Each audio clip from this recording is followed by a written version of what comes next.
garuu akka mana tokko jiraatutti kan maatii tokko ta'etti gaddattis gammachuuttis waabay hundumaa keessatti immoo waliif kadhachaa wal jajjabeessaa tu guyyaa tokko ijaan waliin argin ilmaan haadha wajjin ala kan caalaatti immoo walii taane walii wajjin jiraachaa turre gara waggaa 8-9 ta'a.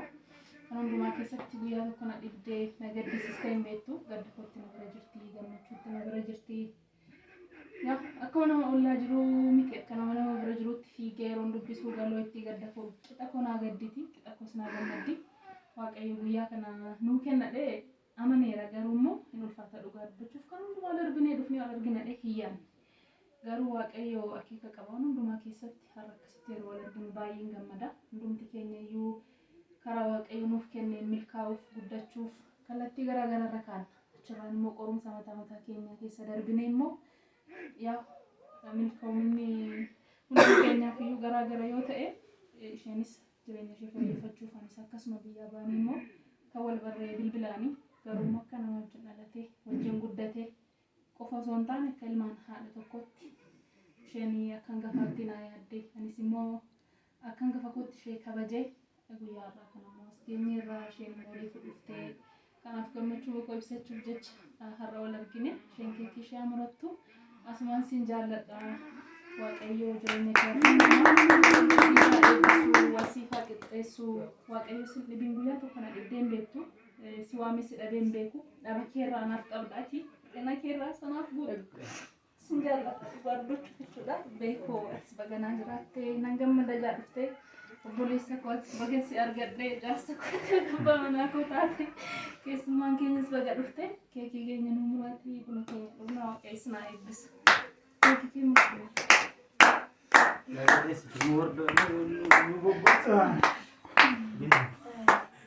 Garana nyaatani waan dhugaa Kiristoos ajjabii koo nyaatani. Budha. Dursa waan hundumaa nagaa waaqayyoon kan keenyaaf haa ta'u. Egaa baay'ee isaa isheen dubbatteetti. Galuu jechuun hin beeku dhugaadha. Jecha ittiin ibsuu hin qabu. Waliin tajaajilaa turreerra. Gaddaaf gammachuu waliin dabarsaa turreerra. Nama hundumaa biratti fudhatamtuuf jaalatamtudha. Innaa arraan galuutiin arguu koo akkatti ibsuun beeku dhugaa. Innaa ani obboleessa koo geetullee ati waaqayyo galuutiin argachuu keetti waaqayyo siif dhugaa iddoo guddaa sii qaba. Innaa galuu jechuun iddoo hundumaatti nama amanamtu, nama kabajamtu, nama jaallatamtudha. Baay'ee isaa isheen dubbatteetti. Kanaaf iyyuu jecha guddaa oolmaa guddaa na biraa qabda galuu gaddaaf gammachuu gochuun waliin taateetta. Obboleettiin haati gama yoo jiraate isheen garuu eenyuma caalaa iyyuu naqqaantee argamteetti waaqayyo lafa onaa irratti isheen haalaachuu isaatti waa baay'ee keessa darbe. Har'a immoo kunoo gammachuudhaan mana keessanitti na simattanii jaanis argee baay'ee tokko waaqayyo carraa kana nu laate waaqayyoof galanni guddaan haa ta'u jedha. Jechaa fi gocha waan hundumaa fi waaqayyo si haa eebbisu waaqayyo si haa eebbisu isin jedha.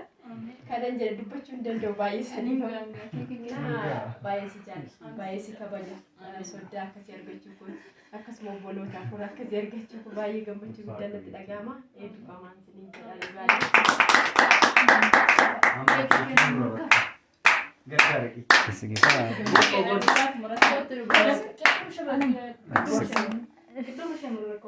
Gabaa osoo anak tokko otoo si murtannatti tola ture keekii. Ani welkaamidha isheeti. Isheef qopheessa. Wajjin yoo ta'u murree natti tola garuu na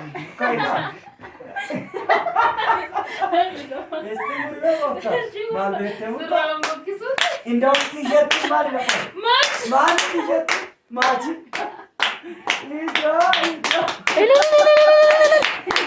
Wow. Bullshit.